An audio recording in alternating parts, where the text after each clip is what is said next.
Alors, bonjour tout le monde. Bienvenue au Cercle de presse. Ce matin, on peut dire qu'on a une invitée de marque, inspirante. Hein? Je pense qu'elle nous a tous un peu touchés à sa façon en traversant l'Atlantique. Donc, vous l'avez reconnue, Mylène Paquette. Et à ses côtés, la présidente de la campagne de financement de la maison familiale rurale du Fjord, qui, à sa façon aussi, tente d'inspirer des jeunes, hein, je pense. C'est une belle cause, donc, que Mylène Paquette a accepté de parrainer. On peut dire ça comme ça. Alors, comme à l'habitude, vous me faites signe pour les prises de parole. On va débuter par une petite présentation. La parole est à vous. Allez-y. Alors, bonjour, bon matin. Je vous remercie d'être présent ici aujourd'hui parce qu'on voit que la cause tient à cœur tout le monde. Mon nom est Marie-Claude Ruel, je suis directrice générale à la Caisse du Bas-Saguenay. Et oui, les études, de toutes les façons, pour moi, c'est inspirant. Pour avoir été présidente de l'Université du Québec à Rimouski-Lévis pendant quelques années. Alors, tout d'abord, l'école, la MFR, ben c'est une école qui, pour moi, est toute spéciale. Spéciale parce qu'elle couvre plusieurs environnements. On regarde au niveau académique, au niveau du travail et aussi de l'environnement dans le pensionnat. Donc, spécial à 3 niveaux. Et aussi, depuis quand? Ben, la MFR, c'est un projet qui a débuté en 2007 et la première cohorte a eu lieu en 2010. Donc, nous sommes à notre 4e année où on s'adresse à des jeunes qui ont réussi leur secondaire 2, dont on parle avec le français, l'anglais, les mathématiques, et qu'ils ont à cœur de réussir leur secondaire, mais d'une façon, je dirais, comme je le disais d'entrée de jeu, toute spéciale. Donc, pour accéder à la maison familiale rurale, bien, ça s'adresse aux jeunes de 15 à 17 ans pour faire leur secondaire 3, 4 et 5. Et tout ce qu'il y a je trouverais de magique là-dedans, c'est que c'est des jeunes qui ont à cœur de réussir, mais dans un environnement différent. Et aussi, pour réussir comme ça, c'est qu'à la toute fin, ils ont la double diplomation. Donc, on parle d'études secondaires et aussi du diplôme d'études professionnelles. Donc, pour eux, c'est une chance de pouvoir le faire à leur goût. Et je reprendrai un petit peu les paroles de Mylène ce matin qui a donné une conférence quand elle disait qu'elle se reconnaissait là-dedans, de pouvoir le faire à sa façon dans un environnement moins traditionnel où on vise aussi la persévérance scolaire. Donc, on le sait, c'est important chez nous, en région, notre belle région. On a besoin des jeunes qu'on va pouvoir former et qu'on va garder ici à l'emploi. Et au détriment, bien souvent, de l'exode urbain, où nos jeunes partent pour des études postsecondaires, où souvent ils ne reviennent pas. Donc, étant chez Desjardins, je dois me dire que c'est des futurs citoyens. Et c'est une cause qu'on pense à M. Desjardins au tout début avec les caisses scolaires qui a favorisé énormément les études. Donc, c'est un beau lien pour moi d'être présidente d'honneur. Aussi, dans leur programme, je veux le souligner, c'est un programme qui a été adapté ici à la région.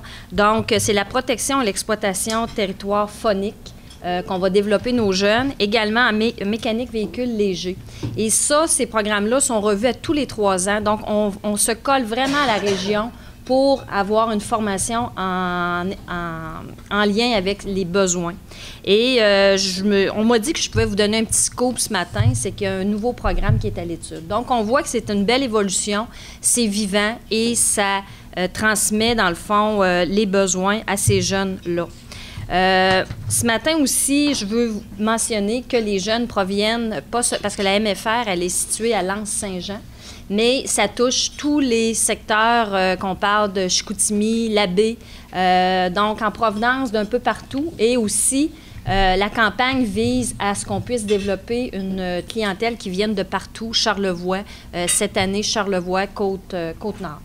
Donc, pour nous, la campagne, c'est finalement de la faire connaître, cette MFR-là, du Fjord, d'augmenter la clientèle, parce que vous le savez, actuellement, nous accueillons une trentaine d'élèves, mais on veut monter à 65 pour avoir une autonomie. Et la campagne de financement va permettre de maintenir cette formation-là qui demande des coûts additionnels au niveau du pensionnat. Donc, et le financement, bien, ça va servir aussi à la pérennité. Donc, je ne sais pas, je suis dans mon temps. Oui. Oui. Alors, moi, c'est tout simplement, c'est que j'y crois.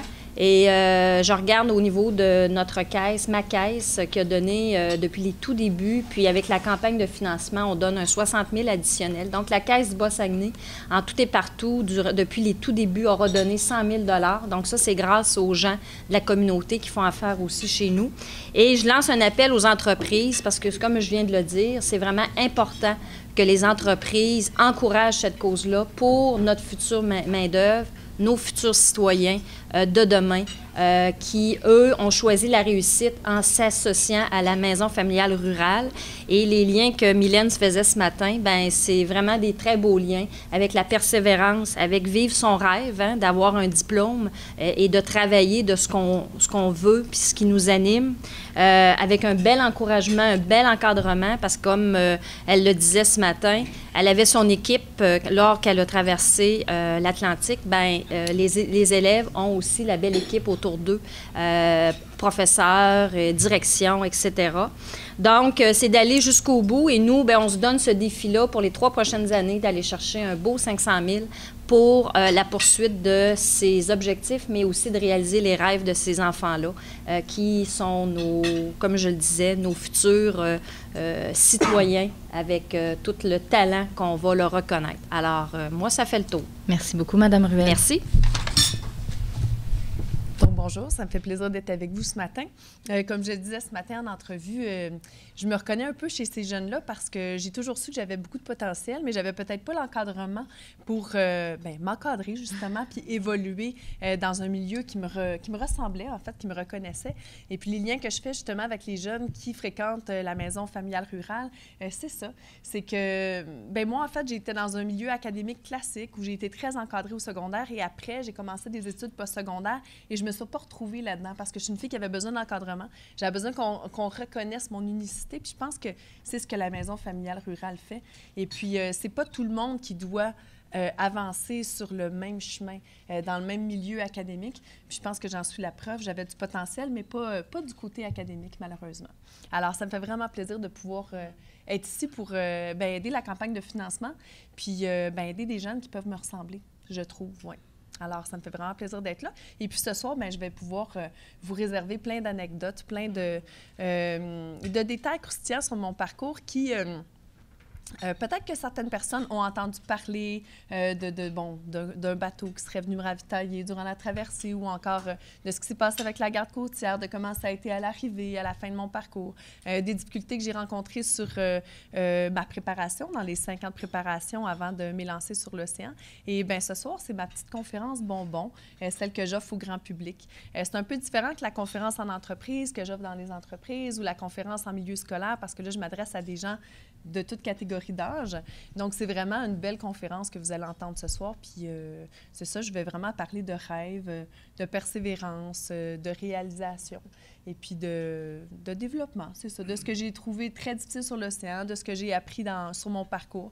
Et puis, on va pouvoir faire des liens intéressants aussi avec ce que vivent les jeunes ici, ceux qui fréquentent la maison familiale rurale. Alors, voilà. Je pense que vous allez avoir le temps aussi dans la prochaine heure pour quelques anecdotes. Peut-être, c'est bon. On va y aller tout de suite, donc, avec une première question. Pascal Girard, n'hésitez pas à me faire signe si vous voulez tout savoir de la maison familiale rurale du Fjord ou de Mylène Paquette. Vous avez le choix. Vous avez parlé de votre préparation, faire un lien avec l'actualité. Il y a eu des Jeux olympiques, ça semble-t-il, dernièrement. Est-ce que ça peut ressembler à la préparation d'un athlète olympique? Vous avez parlé de 5 ans, eux, c'est 4 ans d'entraînement. Est-ce que c'était, dans le fond, un peu une préparation olympique en termes d'effort et d'intensité? Moi, j'ai des amis, des Olympiens, en fait, puis quand on regarde nos parcours, c'est pas du tout pareil. Parce que, premièrement, moi, j'ai développé ce rêve-là à mes 26-27 ans et j'ai commencé à ramer à 30 ans. Donc, ça ressemble pas du tout au parcours d'un Olympien qui commence très jeune. Et de mon côté, moi, j'ai eu à développer tout ce qu'il y a marketing autour de mon projet, tout ce qui est communication. J'avais aucune subvention du gouvernement qui pouvait répondre. Je rentrais dans aucune case, aucune fédération sportive. Donc, où un athlète a a une somme d'environ entre 1 000 et 2 000 $ par mois par sa fédération ou par le gouvernement et tout. Moi, je n'avais pas ces sommes-là. Alors, vraiment, je ramais à contre-courant dans les 5 ans de préparation. Donc, il y a 2 ans et demi de préparation où je n'avais pas un sou qui rentrait de l'extérieur. Et puis, c'est moi-là, avec la créativité, là, qui a réussi à faire l'épicerie, qui a réussi à payer les gens que j'avais engagés pour travailler sur le projet, payer le bateau avant d'être capable de me payer à manger, là, vraiment. Alors, ça a été très, très difficile, surtout les 2 dernières années et demie de préparation, parce que justement, j'avais plus mon emploi de préposé aux bénéficiaires à Sainte-Justine. Alors, je pouvais pas... j'avais beaucoup de difficultés à arrondir les fins de mois. Donc, ce parcours-là, les 5 ans de préparation-là, sont vraiment différents de celui d'un athlète, parce qu'un athlète vraiment performe, puis est appelé à être concentré, à faire les mêmes mouvements, le même entraînement et ne se concentre que sur ça. C'est rare qu'un athlète va se concentrer à apprendre la météorologie, à apprendre l'électricité maritime, à apprendre les courants marins, vraiment avoir de la difficulté financière à ce point-là. Je sais qu'ils ont beaucoup de difficultés financières, souvent les athlètes, mais de mon côté, c'était vraiment extrême. Ouais. En termes physiques, comme entraînement, ça peut représenter quoi par semaine? En termes physiques, ça représentait 20 % de toute ma préparation.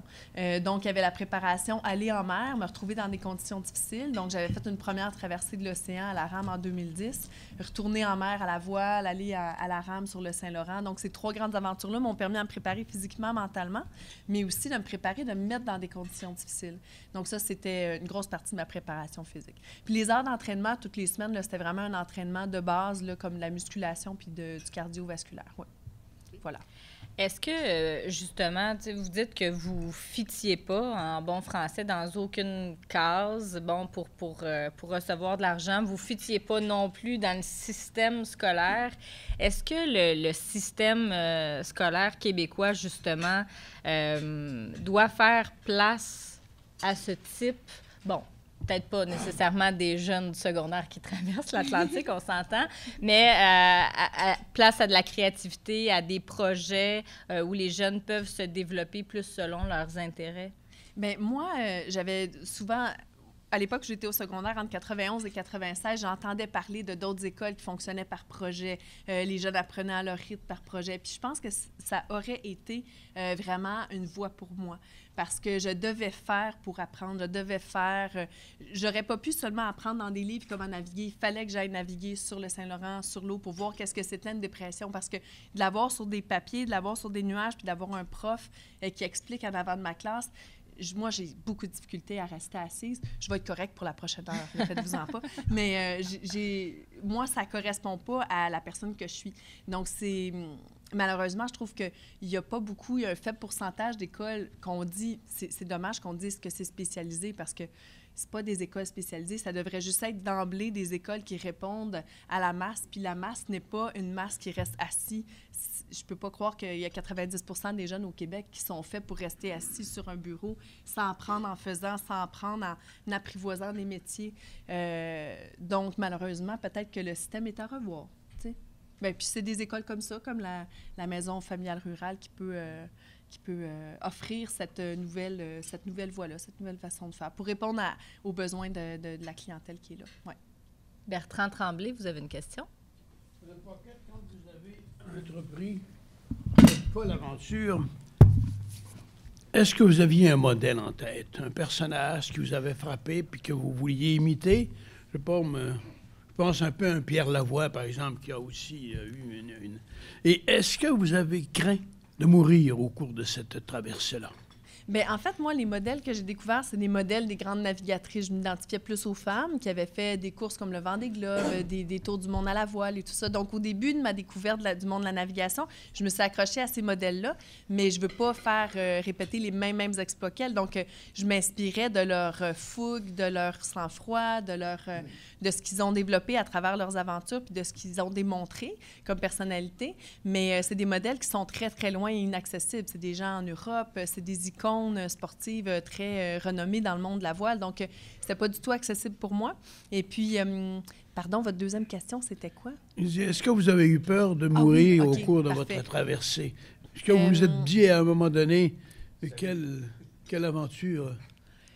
En fait, j'ai eu peur de ne pas réussir plus que de mourir. J'ai eu peur... Tu sais, il y a certaines fractions de secondes, là, certains moments là, au cours de la traversée où j'ai senti que le bateau partait, j'étais à l'extérieur, où j'aurais pu peut-être potentiellement mourir si l'eau était rentrée dans la cabine, si... Mais tu sais, si... Ça aurait pris une séquence d'événements pour que je puisse en arriver là. J'ai pas vraiment, non, eu peur de mourir. J'ai plus eu peur de pas y arriver puis d'avoir ruiné ma vie avec ce projet-là. Ouais. Ça, j'ai vraiment eu peur à 2 reprises, là, des situations de crise dans ma couchette où je me suis dit, bon, j'ai vraiment ruiné ma vie avec ce projet-là puis ça fonctionnera pas, je veux abandonner, je veux lâcher. Ça, ces moments-là, ils ont été très difficiles pour moi, mais j'ai pas nécessairement eu peur de mourir. Bon, peut-être que là, ça va me revenir là, dans la journée ou pour la conférence de ce soir, mais comme ça, non, j'ai pas... Mais vous parlez beaucoup de peur. La peur de l'eau, moi, je pense que c'est ce qui m'a le plus frappé dans votre histoire. Comment on a, à prime abord, peur de l'eau et on part faire une traversée de l'Atlantique. Puis je pense aussi que vous deviez aller sous le... Oui, sous le bateau. Pour enlever les coquillages, tout ça. Là. Donc, il fallait y aller dans l'eau. Là. Puis je pense que le mot « peur » est très, très large dans la langue française. D'autres langues qui emploient beaucoup plus de variété là, pour exprimer ce sentiment-là, la peur.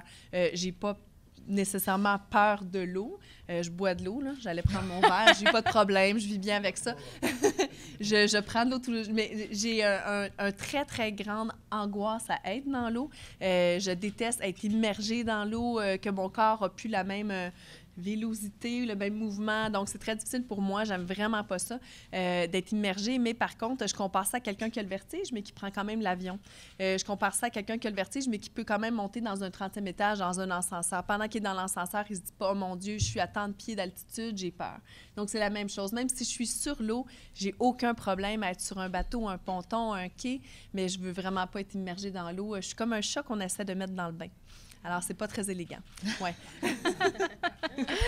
On va y aller avec une question pour M. Serge Aymon, qu'on ne voit pas souvent au cercle de presse. Alors, bienvenue.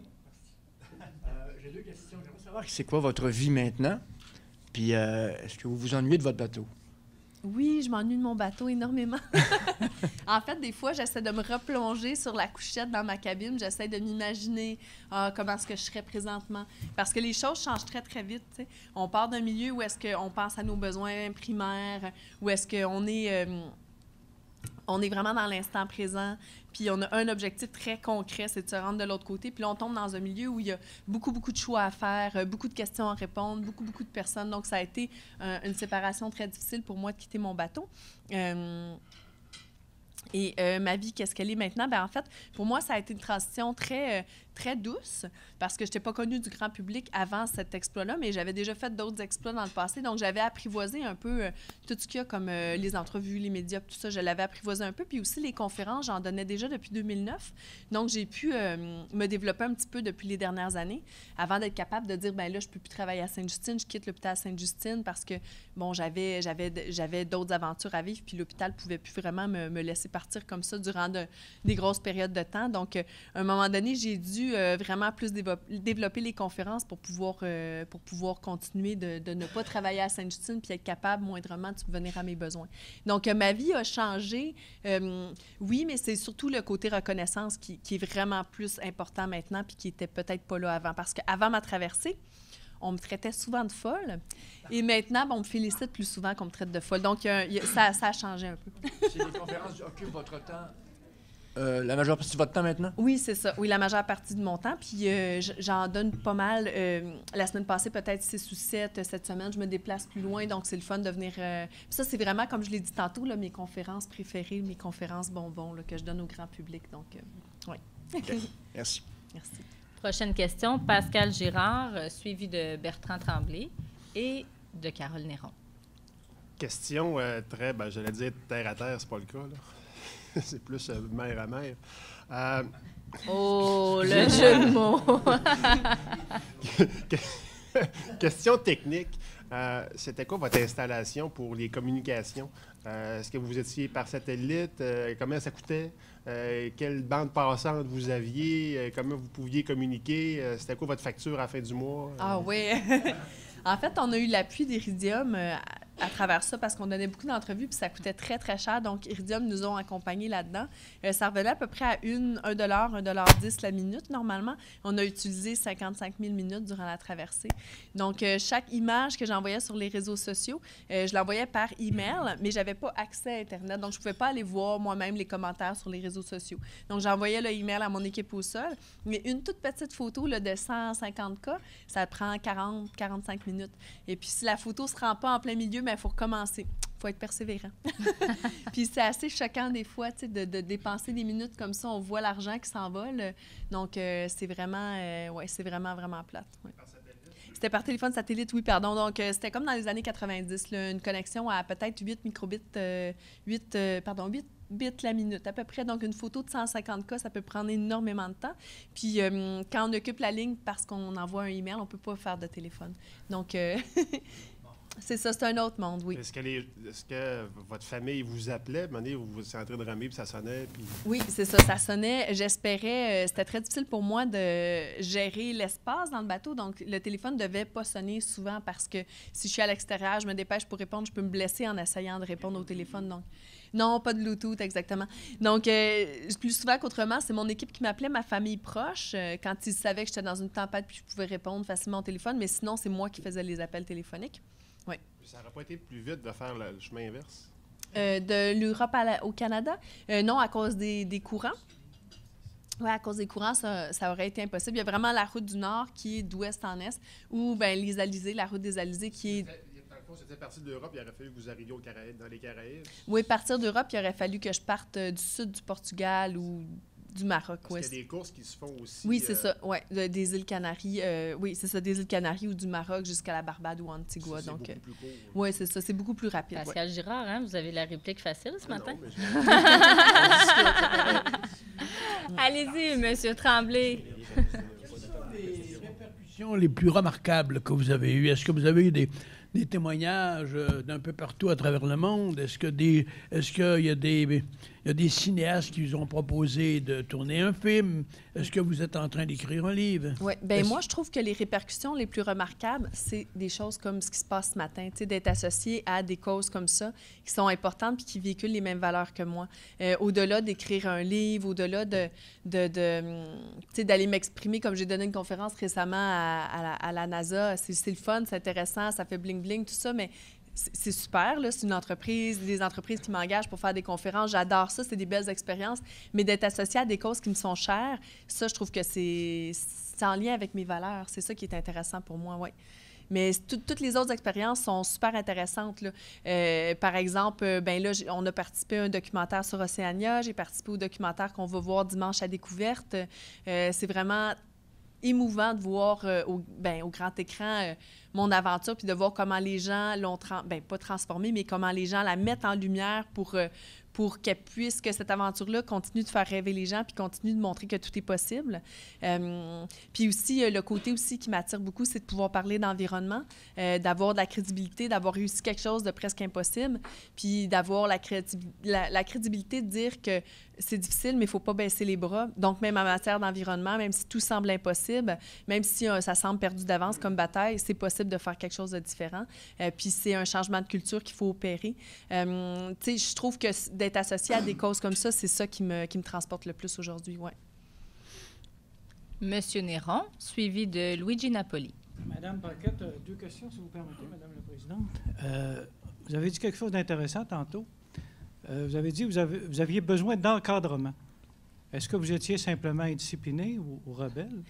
Et deuxième question, lorsque vous avez pris votre décision de partir à la rame, quelle a été la réaction de votre entourage? Vous avez vos parents, vos amis, vous avez certainement un proche. Quelle a été leur réaction et comment ils ont vécu votre retour? En fait, quand je dis que j'ai besoin d'encadrement, c'est particulier parce que j'ai besoin de savoir où je m'en vais, puis j'ai besoin que les gens vérifient si les choses sont faites. Donc, j'ai quelqu'un qui va gérer les communications, j'ai quelqu'un comme Mermel Lavoie qui est le trésorier de mon entreprise, puis, tu sais, je peux pas tout faire en même temps. Donc, j'ai vraiment besoin que chaque personne puisse faire leur petite part du travail. Et puis, durant la traversée, j'avais besoin de mon routeur météo, j'avais besoin de mon technicien qui est aussi M. Lavoie, de mon agente Dominique qui me parlait de tout ce qui est communication et tout ça. Puis, j'avais besoin des copains, des gens dans l'équipe OSA qui s'occupaient des réseaux sociaux. Parce que ces choses-là, je ne peux pas les faire en partir de l'océan. Mais la même chose dans la préparation. Moi, je dis que je suis allée à l'école pendant 5 ans, une école super spécialisée. Donc, il n'y avait pas ce programme-là dans votre programme de la MFR. Comment traverser l'océan à la rame, oui. Hein?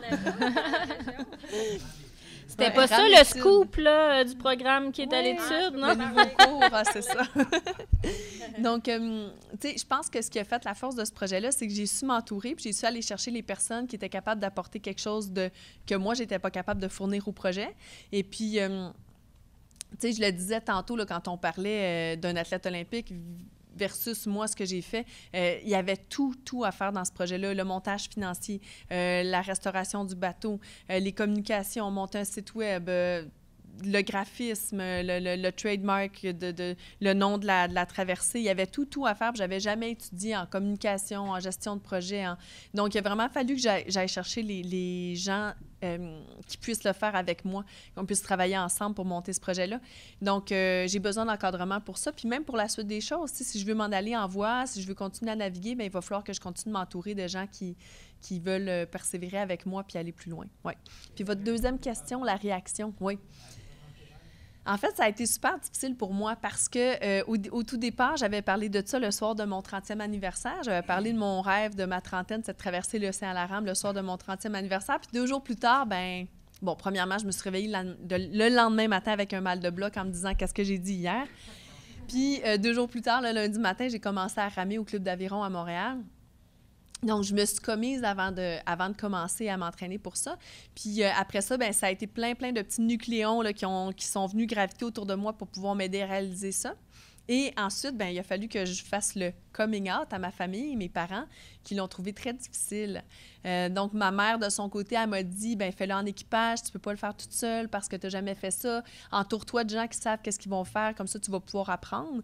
Puis mon père, lui, a juste été très fâché contre moi, puis ça a duré quelques mois. Donc, puis ça, il fallait que je reste quand même très... Il fallait pas que je me laisse intimider par la réaction des gens.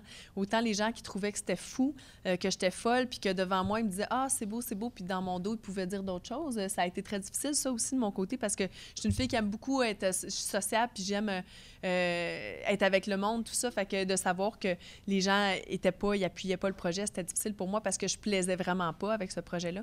Donc... ma famille, mes amis ont quand même... ma famille, c'était plus difficile. Donc, mes amis, mon entourage ont quand même bien pris le projet, mais ça a été plus difficile du côté de la famille. Et puis, ma famille, dans le fond, quand je regarde en arrière, je sais que c'est ma sœur qui m'a beaucoup accompagnée là-dedans parce que, tu sais, c'est elle qui réparait les pots cassés. Là. Quand je chavirais sur l'océan, j'appelais ma sœur puis je disais « Aujourd'hui, papa et maman vont entendre ça aux nouvelles que j'ai chaviré, fait que peux-tu m'aider à les rassurer? » tu sais. Fait que ma sœur a toujours été là tu sais, pour moi, dans ce cheminement-là, ouais. Ça a été... Pour des jeunes, là, c'est un parcours qui est inspirant dans ce sens que les jeunes ne veulent pas toujours prendre la voie que les parents voudraient. Donc, il y a un parallèle intéressant à faire de ce côté-là, hein, de suivre ses rêves, même si les gens ne sont pas toujours d'accord. Oui, tout à fait. Puis en plus, un parallèle intéressant, c'est que la reconnaissance des gens autour de soi, c'est super important. Puis je sais que très jeune, ma sœur avait pas, c'est particulier, elle n'avait pas beaucoup d'intérêt pour moi. Je n'ai jamais senti que ça allait bien avec ma sœur dans notre petite enfance, mais elle avait beaucoup d'intérêt. Elle me disait toujours « T'as vu ça, Mylène? Il y a un gars qui a fait ça, c'est le premier au monde à faire ça. T'as vu ça, Mylène? Elle, c'est la première au monde à faire ça. » Tu sais, elle avait beaucoup d'admiration pour les gens qui faisaient des choses pour la première fois. Donc peut-être que c'est de là que moi, c'est né un désir de reconnaissance de ma famille proche, de ma sœur, un désir d'être aimée, ce désir-là de vouloir être la première à faire quelque chose. Et puis, je pense que c'est vraiment un concours de circonstances dans ma vie. C'est vraiment une séquence d'événements, de petits événements qui m'ont guidée vers cet exploit-là. Oui. Puis, après ça, la non-reconnaissance du projet par mon père, quand j'étais sur l'océan avec les garçons en 2010, puis que mon père on s'était réconciliés juste quelques semaines avant de partir, tu sais. Puis... Quand j'étais sur l'océan puis que je voulais laisser tomber, là, c'est l'orgueil qui venait à la rescousse. Puis je me disais, montre à ton père que tu es capable, montre, dis que tu veux, puis que tu es capable de réussir. Donc, à quelque part, c'est très important parce que, autant pour un jeune, la reconnaissance du milieu, c'est ça, le développement de la confiance en soi aussi, c'est à travers tout ça, c'est à travers les gens autour de soi que ça se développe. Donc, oui, je pense qu'il y a un parallèle intéressant à faire avec ça aussi. Ouais. Monsieur Napoli, suivi de messieurs Laflamme et Boivin. Pourriez-vous nous faire une description sommaire d'une journée typique en plein océan Atlantique? En fait, c'est particulier parce qu'il y a 2 journées type. Il y a vraiment la journée je rame, puis la journée je peux pas ramer. Donc, la journée je rame, c'était super le fun. Je me levais quand même assez tôt. C'est vraiment, on était avec les éléments. Le soleil commence à se lever, on se réveille. Je faisais un quart. En fait, avant de faire le quart, là, je mangeais, j'envoyais des trucs par courriel. J'avais 1 demi-heure, 45 minutes pour envoyer des courriels, tout ça.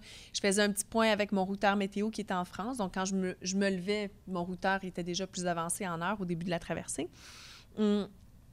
Je faisais un petit point météo. Ensuite, je mangeais. Après ça, je m'installais aux avirons pour 4 heures. Après quoi, je faisais une pause d'1 heure et demie pour communiquer avec mon équipe au sol. Ensuite de ça, je faisais un autre quart de 3 ou 4 heures. Et après ça, il faut déjà préparer le bateau pour la nuit parce qu'il fait déjà noir à l'extérieur puis ça commence déjà à faire des réglages, mettre un traîneur dans l'eau, installer, faire des installations quelconques. Puis ensuite, se préparer pour dormir. Puis là, c'est la fête le soir. Parce que là, c'est le temps de parler à mon équipe au sol. J'appelais le clown de service. Un des membres de l'équipe au sol qui s'appelle Jean-Pierre. Je disais, OK, là, c'est ma conversation avec Jean-Pierre. Il me relatait tout ce qui s'était passé sur les réseaux sociaux dans la journée.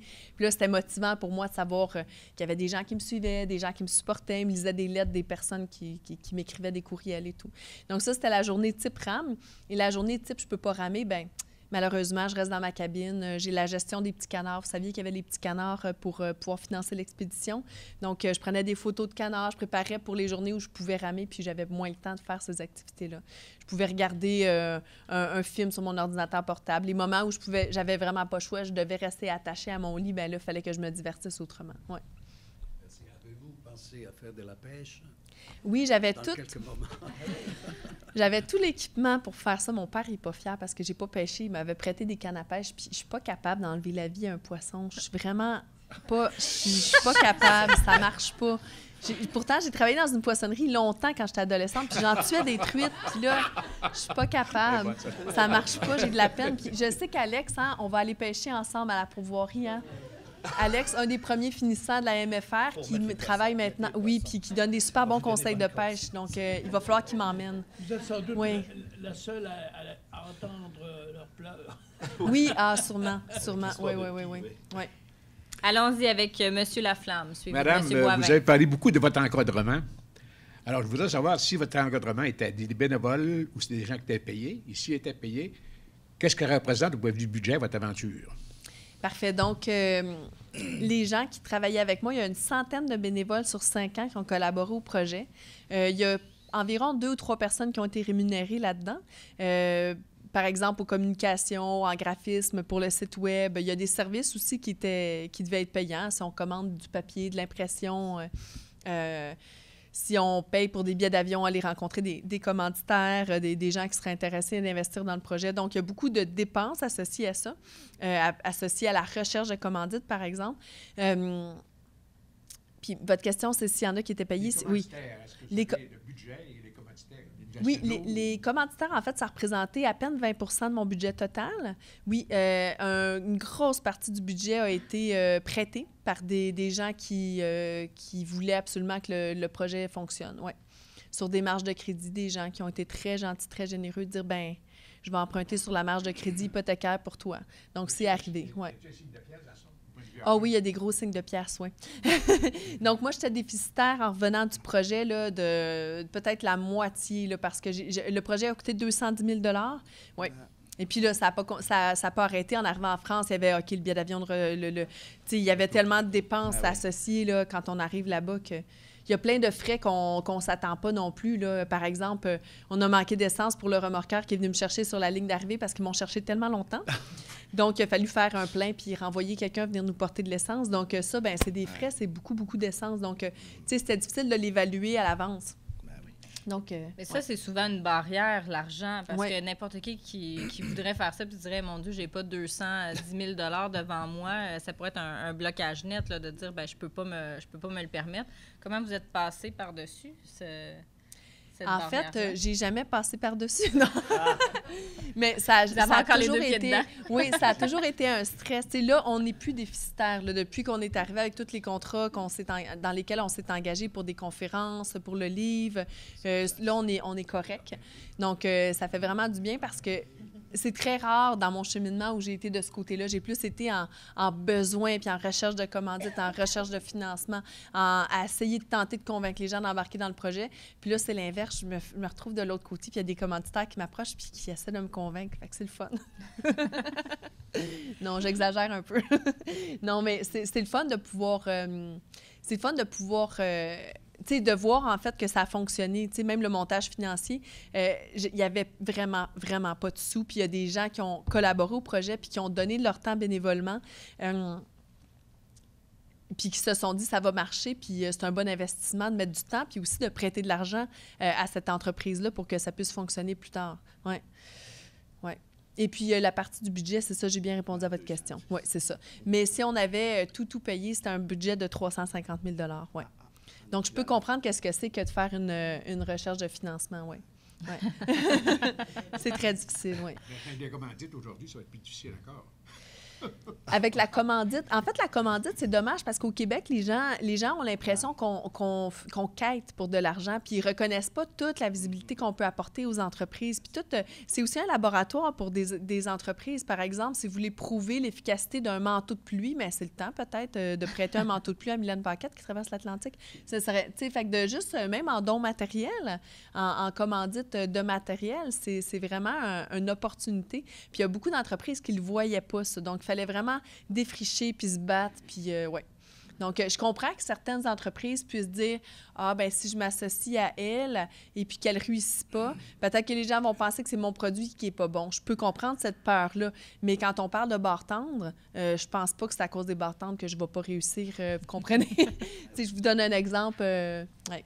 Donc, oui. Puis je veux remercier en passant mes commanditaires qui ont cru en moi. Tu sais, Bioca Probiotique, il y a Couchy, les chaussures Couchy, puis il y a aussi Zora Biocosmétique qui ont vraiment eu la vision avec moi, tu sais, d'embarquer dans ce projet-là. Donc, même si ça n'a pas représenté le budget total, ça m'a vraiment aidé là, dans tout le développement du projet, mais aussi d'avoir des gens qui étaient... qui se souciaient de savoir comment j'allais durant la préparation. C'est pas juste des partenaires qui ont signé un chèque, c'est vraiment des gens qui, avec moi, ont ramé durant la traversée, mais dans les préparatifs aussi, à essayer de me mettre en contact avec des gens d'affaires, à vraiment défricher avec moi. Ouais. Monsieur Boivin, Oui. Suivi de Caroline Collin de Classe Radio. C'est bien ça? Oui. Ça reste bien impressionnant de rencontrer quelqu'un comme vous, madame, un si grand océan, c'est extraordinaire. Mais je suis un ancien commissaire industriel, justement, vous venez de l'aborder. Au niveau de l'innovation, est-ce que dans la traversée, vous avez testé des technologies? Avez-vous développé, ou même si vous ne l'aviez pas fait, est-ce que de votre expérience va découler peut-être des innovations ou des techniques, ou enfin, au niveau entrepreneurial, ou au niveau commercial ou maritime, ou enfin que... Bien, il faudrait revoir, justement, pour la suite des choses pour moi, parce que je veux Ouais. continuer à naviguer puis voir comment monter un projet. Là, j'ai été capable d'aller chercher de la crédibilité parce que j'ai réussi, mais comment, peut-être, dans l'avenir, s'il y a d'autres personnes qui veulent monter des projets, c'est quoi qui a fonctionné, c'est quoi qui n'a pas fonctionné, puis peut-être innover dans le côté des communications. C'est des choses qui se font beaucoup en France, en Angleterre, la Ouais, commandite, le sponsoring, sponsorship. Puis je pense que c'est plus de ce côté-là qu'il faudrait... Tu sais, vous savez, là, quand les grands Vendée Globistes partent sur le Vendée Globe, là, la retombée économique d'un commanditaire est déjà assurée avant de tirer sur le premier, avant d'enlever les amarres. Là.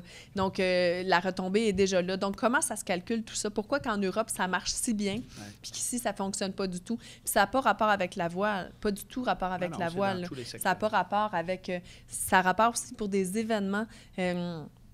des événements sportifs d'envergure à Montréal, au Québec, où les gens ne se trouvent pas de commanditaires. Donc, les gens qui me disent « Oui, mais la voile, c'est pas que nous, au Québec, on parle pas de voile, on parle vraiment de marketing puis de commandite. » Donc, ça, c'est quelque chose qui serait vraiment à développer ici. Puis peut-être que les gens sont plus frileux au Québec. Alors, c'est peut-être de ce côté-là qu'il y a de l'innovation à faire, mais plus du côté... l'innovation dans les communications puis le marketing, oui, de ce côté-là. Puis aussi, quand on pense aux réseaux sociaux, je pense que j'ai fait un beau travail sur les réseaux sociaux, puis j'ai vraiment resté connectée avec le public grâce à ça. Donc, je donnais beaucoup de temps, mais ça me nourrissait énormément aussi. Donc, il pourrait peut-être avoir quelque chose à développer de particulier là, pour d'autres aventuriers ou d'autres gens qui veulent partager des projets. Oui, de ce côté-là. Un C-book. Pas un Facebook, mais un C-book. Un C-book, oui. Puis du côté innovation maritime, ben j'ai été chanceuse parce que j'ai pu compter là, sur les locaux de l'IMQ à Rimouski. Les gens ont été super collaboratifs. On a optimisé le bateau avec M. Hermel Lavoie puis ses collègues, ses amis, ses proches à Rimouski. Donc ça a vraiment été bien. Puis au niveau de la navigation, c'est drôle parce que c'est essai-erreur. Je pouvais pas reproduire ces situations-là, des vagues de 12 mètres dans une piscine pour essayer des traîneurs puis essayer des angles flottantes. Malheureusement, c'était pas possible. Il fallait vraiment que je me lance là-dedans pour pouvoir innover sur place. Puis, parce qu'on n'a pas le choix d'innover quand on est seul dans un bateau puis qu'on a des petits outils puis qu'on essaye. Ouais. On prend les moyens du bord. Ouais. De là, l'expression « les moyens du bord ». C'est le cas de dire.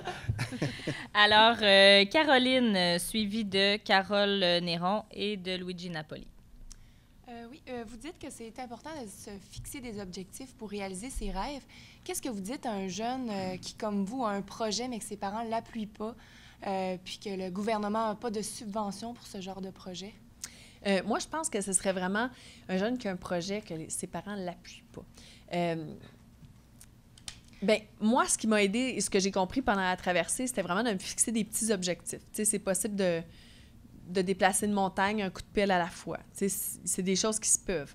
De se fixer des petits objectifs pour ne pas perdre son attitude, parce que c'est ce qui est le plus important, même dans le parcours académique d'un jeune, souvent avant de décrocher, je sais qu'on n'aime pas dire décrocheur, mais avant de décrocher du milieu scolaire, avant de partir puis de dire j'en peux plus, je m'en vais. Il y a vraiment une séquence. Il y a des choses qui se produisent chez le jeune dans son environnement. Puis je pense que la première chose qui se produit chez un jeune qui veut lâcher, abandonner, c'est de lâcher son attitude puis c'est de lâcher son rêve. Puis comment est-ce qu'on garde une bonne attitude? C'est où est-ce qu'on lâche sa bonne attitude? Puis le désir de réussir, puis le désir d'occuper un métier, d'occuper un poste, où est-ce qu'on lâche ça? C'est quand on n'a plus de plaisir. Donc, c'est important à tous les jours d'avoir du plaisir dans ce qu'on fait. Si on n'en a pas, bien, il faut les créer, les moments joyeux à travers une journée. Donc, puis pour créer des moments joyeux à travers une journée, bien, il faut célébrer les bons coups. Donc, c'est pour ça que je dis chaque geste est important, puis tu sais, se fixer des petits objectifs, parce que si j'avais juste pensé à mon arrivée en France durant mes 5 ans de préparation, j'aurais jamais célébré plein de bons coups à travers tout ça. Pour moi, là, c'était dur d'aller m'entraîner, c'était dur d'aller au gym. J'aime pas ça, m'entraîner dans une salle de gym. J'ai horreur de ça. Mais je célébrais à chaque fois que j'y allais. Je m'offrais une récompense à chaque fois. Parce que si j'avais pas cette récompense-là, ben c'était très, très difficile de me motiver puis d'y aller. Donc, d'avoir le... C'est ça, de se fixer des petits objectifs, de se récompenser, de célébrer les bons coups, c'est ça qui nous permet d'être heureux dans quelque chose, puis de continuer d'évoluer, puis de garder une attitude positive, ouais. C'est pas super sorcier, mais... Puis aussi, je pense que le dialogue est super important. Mon père, c'est beaucoup fermé au début de mon projet. C'est souvent ce qui peut arriver quand un jeune décide de faire quelque chose, qui décide de se lancer dans une carrière ou se lancer un défi. Le parent ne le comprend pas. Mais si le parent ne le comprend pas ou si l'environnement, l'entourage ne le comprend pas, c'est qu'il manque le dialogue. Puis si le dialogue n'est pas là, la confiance ne peut pas s'installer non plus. Donc, c'est super important d'exprimer ses sentiments puis de laisser la place à l'autre pour exprimer ses sentiments. Je comprenais que mon père m'aimait puis qu'il avait peur de me perdre. C'est dur d'en parler. Excusez. Je comprenais que mon père m'aimait puis que pour lui, c'était dur. Il avait l'impression qu'il faisait un suicide assisté, qu'il me poussait dans cette aventure-là. Puis que s'il m'encourageait, il pouvait contribuer à ma perte. Donc, pour un parent, je comprends que quand un jeune lui dit « Moi, je veux être coiffeur, je veux mon salon de coiffure », je pourrais comprendre qu'un parent dise « Ben non, je veux que tu ailles une formation académique, je veux que tu ailles au cégep, je veux que tu ailles un diplôme, je veux que tu ailles un bac, je veux le meilleur pour toi, je veux pas t'aider là-dedans. » C'est difficile, il faut être entrepreneur. Tu sais, autant l'inverse, hein, un jeune peut vouloir faire des études super poussées puis que son parent dit, ben voyons, fais un métier, c'est beaucoup plus stable, c'est beaucoup plus facile. Donc, pour que les deux parties se comprennent, il faut que les gens se parlent, il ne faut pas qu'il y ait peur de se parler des sentiments. Si j'avais écouté mon père au début, puis si je lui avais juste ouvert la porte, être patiente, m'asseoir devant lui, puis lui demander qu'est-ce qui te fait peur, puis si on s'était parlé, il se serait peut-être, on aurait peut-être mieux dormi chacun de notre côté pendant des mois. Ouais. Mais tu n'aurais peut-être pas eu la motivation dans le bateau sur la mer à dire « Je vais lui montrer que je suis capable. » Alors, prochaine question, Carole Néron. Et puis, on va aller ensuite à Julie Bilodeau de La Pige. Vous avez eu un moment très fort, je pense, durant votre traversée. Vous avez croisé un paquebot, je pense, c'était le Queen Mary, et qui a pris, il s'est détourné, je pense, pour aller porter des provisions. J'aimerais que vous nous parliez de ce moment-là. Et ensuite, vous parlez beaucoup de voile, vous êtes en train de vous familiariser, vous parlez du Vendée Globe. Ça signifie que vous allez peut-être vous inscrire à une course hauturière à un moment donné, peut-être le Vendée Globe, ou pourriez-vous nous parler de vos projets de ce côté-là? Je vais commencer par le gros bateau. Parfait. Donc, le Queen Mary 2, en fait, c'est particulier parce que, pour vous raconter vraiment, vraiment d'où c'est parti, ce projet-là, est-ce qu'on a le temps? Oui, on a le temps. Moi, j'ai des copains, tout le monde se connaît en rame océanique dans le monde. Hein? C'est un petit monde. On est comme une fratrie. On s'appelle les Ocean Rowing Siblings, les sisters, les brothers là, du monde de la rame océanique. C'est vraiment un petit monde. Puis j'avais 4 copains qui avaient traversé des Anglais, qui avaient traversé de New York jusqu'au Scilly Island en Angleterre pour faire un record du monde. Ils ont fait ça en une trentaine de jours, 35 jours à la rame, 4 dans un bateau identique au mien. Alors, très, très petit, très, très... vraiment, vraiment à la base, très spartiate comme embarcation. Puis, eux, il y avait un des garçons sur ce bateau-là qui avait déjà travaillé sur le Queen Mary. Alors, vous avez vu la vidéo sur YouTube, hein, peut-être? Donc, vous étiez sur le Queen Mary quand vous aviez rencontré les 4 rameurs? Pour de vrai? Oh mon Dieu, c'est particulier, c'est cool. Wow! Donc...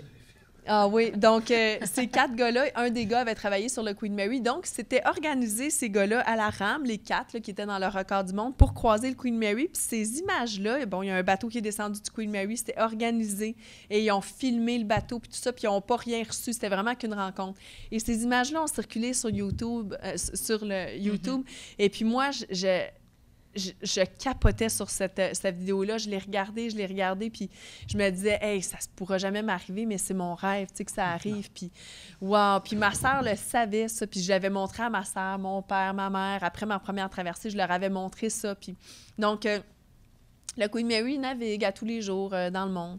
Moi, je suis sur l'océan. Ma sœur regarde ça. Il est à Québec. Elle regarde ça, puis elle se dit, hey, je ne sais pas s'il va passer près de Mylène. Ça reste comme ça. Puis ça s'est vraiment établi sur plusieurs semaines. Donc, ensuite de ça, j'ai ma première tempête le 23 septembre. Je chavire, je perds de l'équipement. Je manque pas de nourriture. Ça, faut vraiment... Les gens pensaient que je manquais de nourriture. J'en avais trop. J'avais vraiment surévalué ma capacité de ramer. Donc, j'avais surévalué le nombre de calories qu'on pouvait emmener dans un bateau. Alors, j'avais 4 500 000 calories, puis j'en ai peut-être mangé la moitié ou j'en ai jeté beaucoup. Donc, il y avait vraiment, vraiment, vraiment beaucoup de calories dans mon bateau. Ça, j'en ai pas manqué. Et puis... alors que j'ai chaviré, j'ai perdu une ancre importante, une ancre Jordan derrière le bateau qui me permettait de rester stable. Puis j'avais perdu mon téléphone satellite.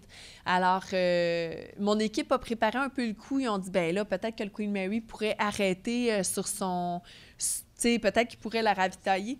Mais avant de faire ça, ce qui est important de réaliser, c'est que mon équipe connaissait mon désir. Ils savaient que mon objectif, c'était d'être la première en Amérique, à traverser l'Atlantique Nord à la rame. Comme ça, c'était tellement clair. Tout le monde qui collaborait au projet savait, quand il entrait dans le projet, il savait que c'était important d'avoir l'homologation. Puis pour avoir l'homologation, il faut faire affaire avec la Ocean Rowing Society. Eux, ils régissent tous les records Guinness, ils participent à... Ils conseillent les rameurs, mettre des rameurs en contact. Ils vont vraiment noter l'heure, la date, la seconde du départ jusqu'à l'arrivée. Ils vont ils vont tout garder les statistiques aussi. Mm-hmm. Alors, il faut vraiment faire affaire avec eux. Alors, mon équipe là, savait donc, avant de demander au Queen Mary d'arrêter, ils ont fait affaire avec la ORS pour leur demander l'autorisation. Puis la ORS a dit, OK, c'est pas une aide de dernier recours. On va avoir la liste des choses que Mylène reçoit. Elle manque pas de bouffe. Il me suivait sur mon blog. Il voyait que c'était pas... j'avais pas besoin d'un désalinisateur. J'avais déjà un téléphone satellite. Donc, c'était vraiment une aide... un support moral, puis surtout une aide de confort, tu sais, m'emmener un autre téléphone satellite. Puis la ORS le sait, hein. Si je perds mon dernier téléphone satellite, ils vont avoir du boulot parce qu'ils vont avoir bien des appels des médias, des journalistes. Il y a une fille qui est à rame toute seule. Est-ce que vous l'avez aidé à se préparer? Est-ce que ci? Est-ce que ça? Puis ça peut peut-être pas donner une bonne publicité à la rame océanique. Donc peut-être qu'ils ont pensé dans cette optique-là aussi. On dit, ben c'est Queen Mary arrête, ça va peut-être faire parler de la rame océanique aussi. Donc ça a été autorisé. Puis mon équipe me l'a dit la veille. Donc, je savais que se tramait quelque chose. Puis la veille, j'ai su que le Père Noël s'en venait le lendemain. Donc, ouais. Puis ça a vraiment été une rencontre. Ça a été de loin, là, la naissance de mon neveu, le fils de ma sœur, ça a été émouvant pour moi quand ma sœur a eu son fils. Mais ça a été le moment le plus émouvant dans ma vie, là, je pense, la rencontre du Queen Mary. À l'arrivée, c'était émouvant, mais c'était excitant. Il y avait tellement d'autres choses à gérer autour de l'arrivée. Mais ce moment-là, ben vous avez rencontré quelque chose de semblable. Donc, ouais, c'est... Ah oui, c'est extraordinaire, ouais. Et la voile? Je m'en tirerai pas, hein? Non, c'est pas vrai. Non, je veux faire de la voile. J'ai des rêves à voile. J'avais commencé à rêver faire de la voile avant de faire de la rame. Donc, je veux m'en retourner vers la voile, mais je sais que c'est un chemin très difficile. Donc, je me donne plusieurs années avant de pouvoir parvenir à mon grand rêve. Mais je ne vous partagerai pas tout mon grand rêve, mais c'est quelque chose que personne n'a fait. Moi, je rêve de faire quelque chose que personne n'a fait. Donc, j'ai ce rêve-là. J'ai d'autres projets de navigation, peut-être de course hauturière, mais pour l'instant, je veux vraiment, cette année, je voulais naviguer déjà cette année, puis on se rend compte que l'agenda est très, très chargé, puis je veux rester en santé. Donc, je vais naviguer comme ça pour le plaisir cette année, puis l'an prochain, je vais commencer un beau plan d'entraînement là, à la voile, puis on va pouvoir élaborer d'autres projets où les gens vont pouvoir encore me suivre sur les réseaux, puis tout ça. Puis la prochaine fois, ce qui est intéressant, c'est que parce que c'est en 2020, 2021, bien, on peut vraiment travailler en amont dans les écoles, parce qu'il y a beaucoup, beaucoup d'écoles qui m'ont accompagnée, puis j'ai cru comprendre que c'était un facteur de motivation important. J'ai reçu des lettres de parents, des lettres de professeurs qui m'ont dit « cet élève-là, il était jamais assis, il tenait jamais en place. » Puis là, on lui a demandé de t'écrire une lettre, puis c'était la première fois qu'il écrivait un sujet, verbe, complément, point. Sujet, verbe, complément, point. Il a compris les règles de grammaire parce qu'il savait qu'il t'écrivait à toi. Tu sais, j'ai eu des lettres, des témoignages qui m'ont tiré des larmes, puis j'ai compris qu'il y avait matière, il y avait vraiment quelque chose à faire avec les jeunes dans les écoles pour la motivation, mais aussi pour apprendre plein de choses sur l'océan, les courants marins, l'environnement et tout. Donc, on va pouvoir développer un kit pédagogique qui peut vraiment servir aux professeurs, quelque chose de gratuit que les écoles vont pouvoir se procurer. Puis, en amont, dès septembre, jusqu'au début de mon projet, durant mon projet, puis après le projet aussi, ils vont pouvoir travailler sur le globe terrestre, les continents, les courants marins, les mathématiques, les nœuds, les kilomètres. Il me semble que Maison familiale rurale du Fjord... Ouais. Ça ouvre la porte. Ben oui, c'est le fun, oui. Allons-y, donc, Julie Bilodeau. Oui, vous avez dit plutôt que vous êtes une personne sociable. Même si vous avez eu des contacts téléphoniques, comment ça a été de vivre avec la solitude tout au long de votre traversée? En fait, je me suis jamais vraiment sentie seule. Je me suis sentie seule quand c'était le temps de descendre dans l'eau ou quand je vivais des choses très... Des fois, c'est quand je voyais quelque chose d'extraordinaire devant moi puis je me disais, il n'y a personne pour le voir avec moi. Donc, il faut vraiment que je le vive à fond pour pouvoir bien le raconter. Tu sais, les étoiles, la Voie lactée, les vagues immenses, le green flash, tu sais, le dernier rayon de soleil de la journée... les arcs-en-ciel, tout ça, bien, je me sentais aussi seule des fois dans ces moments-là parce que c'est des moments tellement riches que j'étais toute seule pour en être témoin. Et puis, les autres moments où est-ce que je me suis... En fait, je me suis pas sentie beaucoup seule, c'est ça. J'avais tellement une bonne équipe qui était vraiment toujours là pour moi. Puis je vous dirais que le moment où je me suis sentie le plus seule, c'est à la toute fin, quand mon équipe était en transit vers la France. Donc, c'était dur de qui est dans les airs, qui est là, qui est... Mon routeur météo s'en venait en camping-car, donc il conduisait, il n'était pas toujours disponible pour répondre. Là, je trouvais ça difficile, parce que j'avais plus d'électricité, j'avais pas le contact facile avec personne, les cargos passaient trop proche de moi. Là, je commençais à me sentir vraiment seule à la fin. Et puis, je dirais que je suis rentrée en contact avec tellement d'animaux, tellement de mammifères, des oiseaux, les poissons qui me suivaient, les baleines, que, tu sais, il y a quelque chose de social là-dedans. Puis, ben, tu sais, vous savez, je leur donnais des noms. Fait que je rentrais en relation. J'avais une famille quand même, tu sais. Et il nous reste à peu près 3 minutes. J'aimerais rajouter oui, allez-y. Ben, oui, tout de suite. C'est parce que j'écoute Mylène, comme tout le monde, de façon très attentionnée. Et je me disais, il y a 2 choses que tu disais au niveau de la vision. Tu as dit ça tantôt, la vision. Oui. Et tantôt, en entrée, c'est ce que je disais, les entreprises, les entrepreneurs, il faut avoir de la vision face à nos jeunes parce que c'est une réussite, c'est un exploit. Mais il y a aussi la persévérance qu'elle peut se vivre à plusieurs niveaux. C'est pas obligé d'être à ce niveau-là non plus. Donc, j'invite les entreprises avec la vision d'investir dans nos jeunes parce que c'est une façon qui est très spéciale. Elle l'a dit tout à l'heure. Regardez la réussite qu'elle a fait aujourd'hui. Il faut croire en ça. Il faut investir là-dedans. parce qu'on le sait, garder nos jeunes ici au niveau économique, c'est majeur. On le sait qu'il y a une attraction très forte au niveau des centres urbains. Tu le disais tout à l'heure, pour réussir dans la vie, ça ne prend pas un bac puis un MBA. C'est pas ça que ça prend. Ce que ça prend des gens qui croient en ce qu'ils sont et de le vivre, ce qu'ils sont. Et aussi, on le disait aussi, ça prend de l'argent. Donc, moi, je représente un petit peu l'argent ici à côté, mais soyez sans crainte, moi aussi, j'ai un cœur, puis je trouve ça super. Mais aujourd'hui, on est dans un pays, on est capitaliste, on n'a pas le choix. Et pour faire avancer les projets, bien, ça prend de l'argent. Et moi, je trouve que la MFR, c'est vraiment quelque chose qu'on a chez nous, parce qu'à côté, mais il faut l'encourager. Et moi, je lance le défi, mais je lance aussi l'appel à tous vous autres qui sont ici aujourd'hui, c'est d'en parler de façon positive, parce que la vision, il faut l'avoir, parce que c'est pas quand on est rendu là c'est pas quand il est trop tard qu'on se dit on aurait dû, parce que je l'écoutais tout à l'heure, elle a pris un cheminement tout à fait standard au départ, puis après, elle a vécu son rêve. Puis la persévérance, bien, c'est sûr, puis la performance, on le sait aujourd'hui, on est dans un monde de performance. C'est beau, la performance, mais il y a plusieurs niveaux de performance.